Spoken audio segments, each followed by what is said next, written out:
Saya akan menjelaskan terkait dengan PowerPoint bagian dari kelompok kami, yaitu analisis titrasi kompleksometri. Ini merupakan bagian dari kelompok kami, dalam hal ini kelompok 5 yang beranggotakan 11 orang. Nah, berikut adalah nama serta nomor induk mahasiswa dari kelompok 5. Nah, langsung saja kita masuk kepada pembahasan yang pertama, yaitu pengertian dari analisis titrasi kompleksometri. Pada umumnya, analisis titrasi kompleksometri ini adalah bagian dari metode pengukuran kadar atau analisis kuantitatif suatu sampel. Dan dalam hal ini kita ketahui bersama bahwa digunakan untuk menentukan kadar. Nah, di sini ada beberapa metode titrimetri. Nah, yaitu ada asid alkalimetri, titrasi bebas air, argentometri, kompleksometri, redox, diazotasi. Nah, titrasi kompleksometri ini merupakan salah satu dari banyaknya jenis-jenis metode titrimetri. Mengapa dikatakan kompleksometri? Karena pada akhir titrasi atau pada titik akhir titrasi, logam akan membentuk kompleks dengan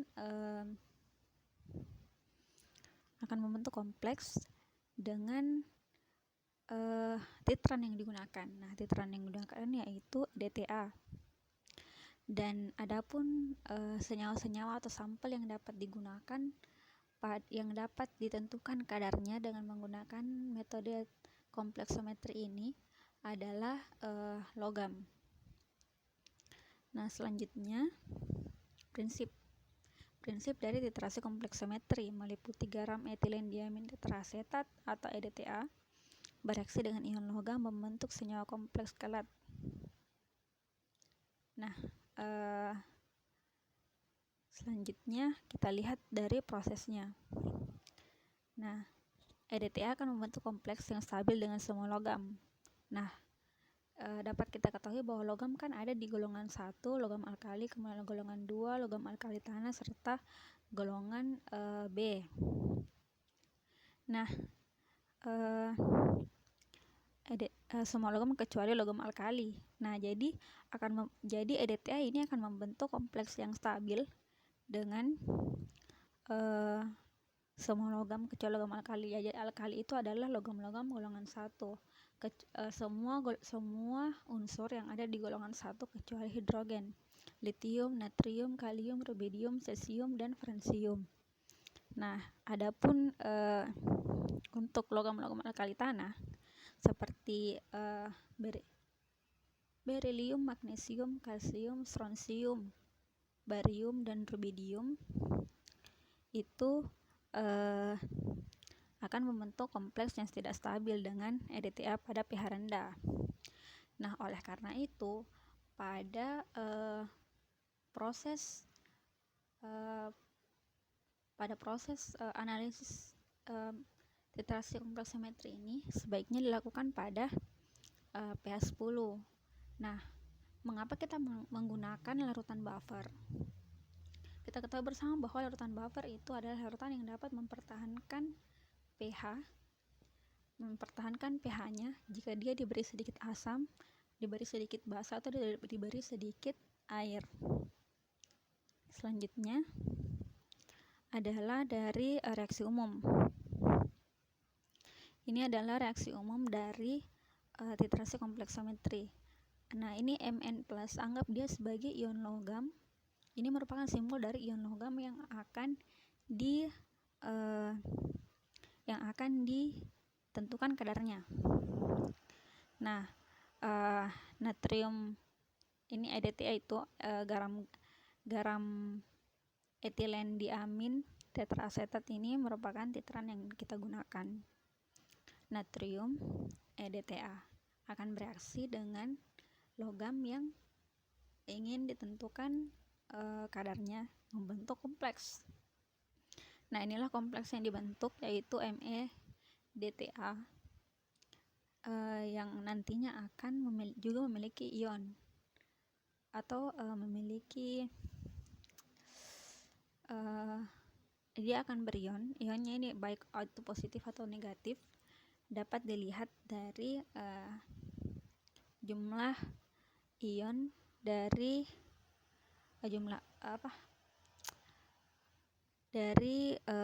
logam yang kita cari kadarnya, dan juga menghasilkan ion hidrogen, 2 hidrogen.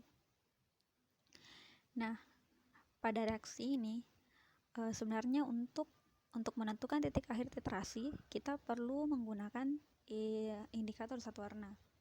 Itulah mengapa sebelum kita mencampurkan sampel atau larutan logam yang ingin kita tentukan kadarnya, maka kita memberikan, atau sebelum kita titrasi dengan titran kita yaitu Na, yaitu EDTA, maka kita perlu memberikan dulu indikator untuk menentukan kapan titik akhir titrasi itu terjadi. Nah, titik akhir titrasi itu terjadi ketika ada sedikit kelebihan. Nanti ada kelebihan EDTA. Nah, ketika logam semuanya sudah membentuk kompleks dengan titran yang turun, maka kompleks tersebut akan terbentuk full. Dalam hal ini logam yang akan bereaksi dengan titran sudah habis. Nah, makanya titran yang turun, dalam hal ini EDTA yang turun ketika kita mentitrasi sedangkan kompleks sudah terbentuk semua, ini akan membuat kompleksnya itu pecah sehingga menghasilkan warna yang berbeda. Nah, kita ketahui bersama bahwa indikator zat warna ini sebenarnya dia bukan memberikan warna. Dia hanya menandakan warna dari larutan tersebut.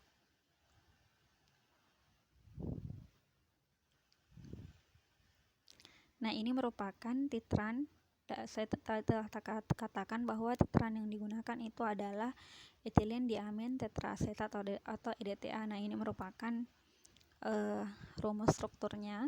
Kemudian indikator warna yang dapat kita gunakan dalam titrasi kompleksometri ini ada beragam. Ada hitam eriokrom, mureksit, jingga pirokatekol, jingga sineol, kemudian asam kalkon karbonat, kalmagit, dan biru hidroksi naftol. Nah, selanjutnya jenis-jenis titrasi kompleksometri. Nah, ini ada 5, yaitu titrasi langsung, titrasi kembali, substitusi, titrasi tidak langsung, serta titrasi alkalimetri.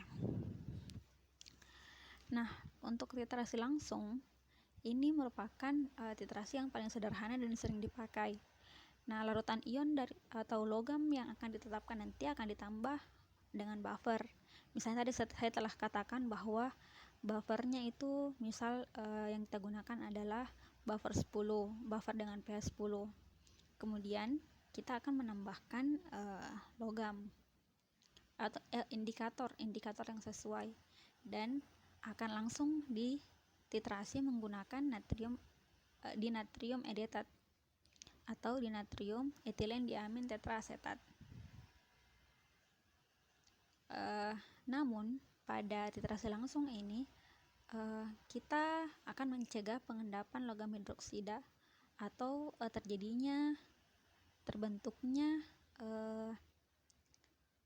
terbentuknya endapan dari garam dengan buffer.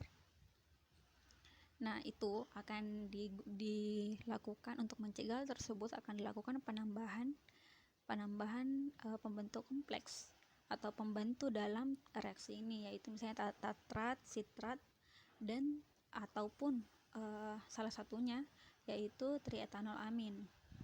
Nah, titik ekivalen nanti, pada titik ekivalennya ini kadar ion logam yang ditetapkan berkurang.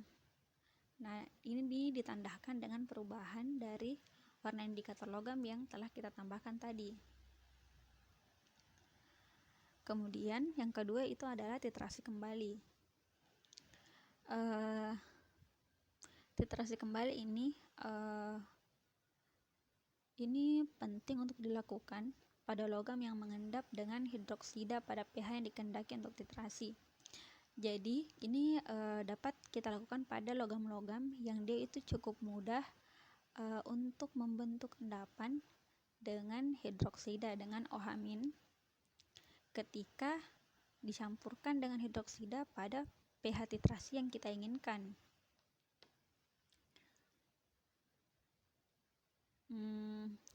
Juga dapat dilakukan pada senyawa-senyawa yang tidak larut misalnya sulfat, kalsium oksalat, kemudian senyawa, dan juga untuk senyawa yang dia cukup lambat untuk membentuk kompleks, serta untuk ion-ion logam yang membentuk kompleks lebih stabil dengan natrium edetat daripada dengan indikator. Nah, pada keadaan yang tadi itu, yang kecuali tadi itu, nah kita dapat menambahkan titran berlebih atau dinatrium edetat atau Na2-EDTA berlebih. Kemudian larutan juga ditambahkan buffer pada pH yang diinginkan. Dan maka nanti kelebihan dinatrium edetat nanti ini dapat dititrasi kembali dengan larutan baku ion logam. Dan seperti yang pertama, titik akhir titrasi itu ditentukan dari perubahan warnanya dengan bantuan dari indikator zat warna. Yang ketiga yaitu titrasi substitusi. Nah, titrasi ini dilakukan untuk ion-ion logam yang dia tidak memberikan titik akhir titrasi yang jelas apabila dia dititrasi langsung, ataupun jika dia dititrasi dengan titrasi kembali. Nah, jadi titrasi substitusi ini dapat kita lakukan jika kita tidak mendapatkan hasil yang jelas setelah kita melakukan titrasi langsung dan titrasi kembali. Selain itu, dapat juga kita lakukan jika ion logam yang ingin kita cari kadarnya ini membentuk kompleks dengan dinatrium edetat lebih stabil daripada logam-logam lain atau logam-logam lain seperti magnesium dan kalsium. Nah, untuk logam-logam yang dapat digunakan pada titrasi substitusi ini seperti yaitu kalsium, timbal, raksa. Nah, ini ketiga logam ini dapat kita identifikasi kadarnya dengan cara titrasi substitusi dengan bantuan indikator hitam eriokrom. Nah, indikator hitam eriokrom ini namanya banyak. Ada eriokrom black, more than black, solochrome black. Kemudian selanjutnya itu titrasi tidak langsung. Ini juga dapat dikatakan sebagai indirect titration. Ini dapat digunakan untuk kadar-kadar ion seperti anion yang tidak bereaksi dengan pengkelat. Nah, contohnya itu adalah barbiturat. Nah, barbiturat ini kan dia tidak bereaksi dengan EDTA, tetapi dia secara kuantitatif dapat mengendapkan ion merkuri dalam keadaan basa sebagai ion kompleks. Nah, setelah pengendapan berlebihan dari ion merkuri, kompleks tersebut nanti akan dipindahkan dengan cara disaring dan dilarutkan kembali dalam larutan EDTA berlebih. Dan setelah dilarutkan pada larutan baku atau EDTA berlebih, kita akan melakukan titrasi dengan menggunakan larutan baku Seng 2 dan juga menggunakan indikator sesuai dengan yang sesuai untuk mendeteksi titik akhir titrasi nantinya. Kemudian yang terakhir itu adalah titrasi alkalimetri. Nah, pada reaksi titrasi alkalimetri untuk titrasi kompleksometri itu, proton dari natrium edetat itu akan diberikan atau akan dibebaskan oleh logam berat dari logam berat yang kita ingin cari kadarnya, dan nanti akan dititrasi dengan larutan baku alkali sesuai dengan yang telah ditentukan.